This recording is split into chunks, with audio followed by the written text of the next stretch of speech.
অহংকারী মেয়েরা না পারে নিজে সুখী হতে, না পারে অন্য কাউকে সুখী করতে। শ্বশুর জামাইয়ের কাছে এসে হাত জোর করে ভিক্ষা চাইছে এবং মাথার পাগড়িটা খুলে, বাবা আমার মান সম্মান তোমার হাতে, তুমি যদি ভিক্ষা দাও তাহলে আমার ক্ষমা হবে। তখন মেয়ে আর বাবা ছল ছল করে দু চোখের পানি ঢেলে দিছে। তখন বলল, বাবা কেন, আমি তো আপনার মেয়ের যোগ্যই না, আমি তো অযোগ্য, আপনার মেয়েকে সুখে রাখতে পারবো না, আমি ফকিন্নি, আমি আপনার মেয়েকে কোনো মান সম্মান দিতে পারি না, তাই আপনি আমার কাছ থেকে আপনার মেয়েকে নিয়ে গেলেন। একদিন দুজনে ঝগড়া লাগছে, তাই স্ত্রী দেখেন স্বামীর গায়ে কিভাবে হাত তুললো, ধাপ্পাস করে স্বামী দূরে ছিটকে গেল, তাই স্বামী মুখে হাত দিয়ে রইল।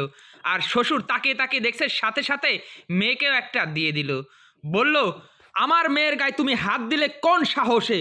ছোট লোকের বাচ্চা, আমার মেয়ে তোর বাড়িতে বিয়ে দিছি, এটাই তোর ভাগ্য, আমি মেয়েকে রাখবো না এই বাড়িতে এক মিনিটও। আরে তুমি কেমন বাবা যে তোমার সামনে তোমার মেয়ের জামার গায়ে হাত দিচ্ছে আর তুমি দাঁড়িয়ে দাঁড়িয়ে দেখতেছো আর সাপোর্ট করতেছো? এই কথাবার্তা ভালো করে বলো, আমার বাবার মুখে মুখে কখনো কথা বলবে না, তাহলে কিন্তু তোমার খবর আছে। আর এই বাড়িতে তোমার আমি সংসারই করব না। আরে তুমি সংসার করবে কি? তোমার বাপ আর তোমার মেয়ে যে জায়গা আছে পৃথিবীর কোনো ছেলেই সংসার করবে না। আমার বাপকে তোলে তুমি ফের কথা বলবে না। আরে তোমরা দুজন কি ভাবছো, আমরা কি মানুষ না?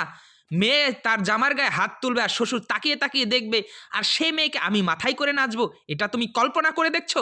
কখনো না। সারা জীবন চিরকুমার থাকলেও তোমার মতো মেয়ের সাথে আমার সংসার করার কোনো ইচ্ছা নেই। আরে বেটা তুই সংসার করবি কি? আমি তো তোর মেয়ের সাথে সংসার করতে দেবো না তোকে। আমি তো আমার মেয়েকে নিয়ে আজই চলে যাব তোর এই বাসা থেকে, আর তোকে রাস্তার ভিখারি করে ছাড়বো, ফকিন্নির বাচ্চা। আরে ভিখারি তো আমি না, ভিখারি হবে তুমি, কারণ পৃথিবীতে কোনো ব্যক্তি। শ্বশুর বলল, ছোট লোকের বাচ্চা, আজকে আমার মেয়েকে নিয়ে এই বাসা থেকে চলে যাচ্ছি, আর তোকে আমি রাস্তার ভিখারি করে ছাড়বো, চল মা।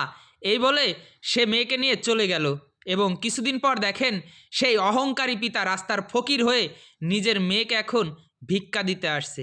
তখন ছেলে বোঝায় বলল, স্বামী স্ত্রী সংসারে ঝগড়াঝাটি লাগবে, কিন্তু সেই বিষয়টা আপনি শ্বশুর বা গার্জিয়ান হয়ে আমাদের সাথে লেগে মেয়েকে ছাড়িয়ে নিয়ে যাবেন।